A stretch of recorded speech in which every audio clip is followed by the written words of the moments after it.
What's going on, everybody, and welcome back to Israel's Movie Reviews. And I'm excited to be talking about Miss Marvel, the TV series on Disney Plus. Even though it's just, I just saw only 3 episodes thus far. But man, this show, it's getting a lot of mixed reviews. I don't know why. Actually, I think the show's amazing. And I think the way they introduced this character is a little different than the comics, but I like the way they're going. I feel like the direction that they're going to take this is going to surprise a lot of people. And, to start off the show to me is very charming. From the direction to the music choices, the way religion is playing a key factor in this. We get to see the first mosque in the MCU, which I think is incredible. It shows the diversity that Phase 4 is going into. And everything is just, it's just a feel-good story. And I got to praise Disney for Iman Vellani. Oh my God, what a breath of fresh air. I think this was an amazing casting decision. She is Kamala Khan, Miss Marvel. And I love everything about her, and I love everything about this show. I think they casted perfectly when it comes to Matt Lintz as her best friend.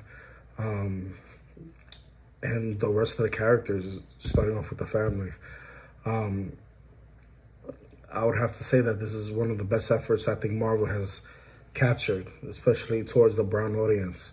And I'm very, very happy for it. I think Kamala is a young character who feels, that, she wants more freedom, right, from her parents. And it's very ordinary for the most part. And, you can tell that she struggles with just being a teenager while in high school.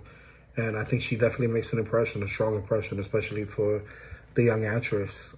This being her first ever role, and the way she got it was another story in itself. It was incredible. And, this is just going to be a review on just the 3 episodes that I've seen so far.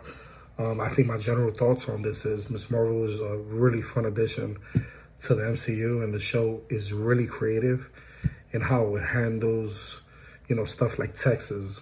When she's texting her friend, you see it, the way they display it on walls with neon lights or grocery store lights. It's incredible. And the drawings, because they all move and have a distinct quality of them. All the characters are fun and likable. And like I said before, the lead character, Kamala Khan, is a relatable teen who loves the Avengers. And the first episode is all about her and her best friend, which I thought was very unique. Bruno, played by Matt Lintz, is trying to get to the Avenger Con, which the Avenger Con, I think they went all out, and they actually utilized it in a perfect way, without, being noticed by her parents. Her parents obviously, didn't want her to go, but wanted her to go with her father eventually. That's a very funny episode. The entire episode, the 3 episodes that I've seen so far are very fast-paced, but in a good way. You don't get bored, and they have plenty of humor and wit. You're not going to get lost, especially with Easter eggs. They lay them out for you very slowly so that way you get to notice them. I think this is the first time in the MCU where I actually enjoy the way they're telling the story. It's very fluid. But the first one, it did lack the action, but at the end of the day, I didn't really care for the action in the first episode. I liked the story development, the character arc, and, a lot of people might complain because we've grown to love the MCU for its action. It's CGI. The scene where Kamala uses her powers for the first time at the Avengers Con, I thought was really good. The CGI looks a little off, but in a show like this, I think they did it purposely. I think it's very comical. Kudos to them for that. But overall, the episode was really good, very fulfilling.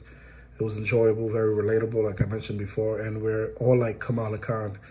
If you like the MCU universe, we're big fans of the MCU, just like she is in real life and in the show. And but she gets her powers very different than she does in the actual comic. And I had a feeling that was going to happen because although this is a comic book property, they definitely take the liberties with, Kevin Feige loves to, throw in different quirks and change certain powers.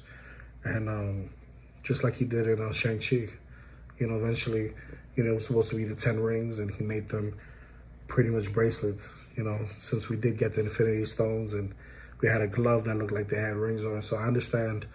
And I'm not going to question Kevin Feige. I think he's an absolute genius, and pretty much that's the first episode. Episode 2, I think was even better. Episode 2 is great. It's a ton of fun. We get more of Kamala's family, which I thought was very unique, which is, to me, is one of the best parts of the show right now in the first 3 episodes. And more information about the bracelets and the power that Kamala has comes to light. We get one awesome scene with Miss Marvel trying to save a kid from falling to his death. It's actually a very funny scene, because in that scene, early in that episode, you see how one of her friends, Nakia, gets her sneakers stolen from the mosque. And in that scene, later on, you see that kid falling from, you see that he has the sneakers on. So, it's like a 2-in-1. You get to see who's the thief. And I think, man, this one is very fun. It has that kind of campy feel. It's definitely meant for children, you can tell, but to me, it doesn't come off too childish. It reminds me of Spider-Man in that same light. And, more information about the bracelets and the power that she has definitely comes to light, like I mentioned. We get that awesome scene, and we do get some nice scenes in here. The CGI improves from the last episode, and, the weird glowing powers that she has get explored more, and they actually look really good in this episode. Overall, this episode, it's way better than the last one so far, and, I can't wait to see what comes next, after the 3rd episode. Episode 2, we get the exploration of her powers. In episode 1, we get introduction to her family, and then they, continue upon that in episode 2. And the strongest part is her family dynamic in this. We also get introduced to this looming mystery throughout so far in the first 3 episodes about Kamala's grandmother, and what's the mystical bracelets, what do they do, where they come from, why is it when she puts it on, it does what it does to her. My favorite scene had to be when, the kid is hanging in the temple, and, he's about to fall, and Kamala tries saving him, and the CGI and the powers, what they do to save him, I thought was very cool, man. And episode 3, this is one of I think the best episodes so far. Granted, there are only 2 other episodes, but this is the best one, I think. We learn about what Kamala is, and we get a heck ton of information about the bangle that she's carrying that's been pretty much giving Kamala these powers. I'm very curious to see what happens when she takes it off. We haven't got there yet. And we finally get introduced to pretty much the villain, who is pretty ruthless. And she is about to kill a teenager because she wanted to go home. That I won't get into in this review. I'll get into further reviews. But there's a reason they want Kamala. And, there's a dancing scene here at the wedding that was pretty enjoyable, very fun. But when it gets to the action, it gets into the action. They go all out. The fight lasts a good amount of time. Pretty much, I'm not going to say majority of the episode, but close to half of it. And at the end of this episode, we see Nakia find out that Kamala is Nightlight. That's what the brown community is calling this hero, Nightlight, because they don't know exactly what she is yet. And I'm so excited for the rest of the show, man. Overall, very, very happy. The characters in this are very much in depth in the whole overall arc. I think Disney definitely did the homework with this character. I think they're utilizing her the right way. I can't speak for the Pakistani community, but, I can only bet that they're very proud. I'm sure that,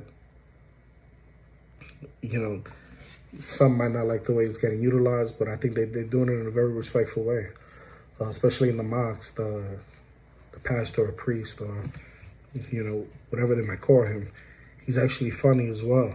And this is something that I'm happy they made it a standalone show and introduced her like this, because she is going to be in Miss Marvel, in the Marvels. And if you know about the comics, she actually, does work with Miles Morales. And you never know where they could, like I said, end up in this. Who knows if, Captain Marvel herself actually shows up in the finale, because in the comic, that's where she actually gets her powers from. But as you can see, it's the bangle that gives her the power in the show. So I think the 3 episodes have been amazing. It's like every week, I just look forward to Wednesdays. Sure, this show's a little bit silly, kind of childish, because of the audience that it's aimed at. They're trying to get younger viewership, and they're promoting the Young Avengers. You can tell, little by little, and obviously I'm not the target demographic, but I'm such a fan, and this show definitely helps me find my inner child, and I'm enjoying it. Very funny, very charming story. So definitely go check this out. So far, I'm giving this 9 out of 10. It's very watchable, very enjoyable, and it's definitely giving tons of Easter eggs. So go do your homework, okay? Look forward to speaking about the next 3 episodes in a later review. So if you like this review, hit that like button. If you want more notifications, if you want to stay in touch, all you got to do is follow.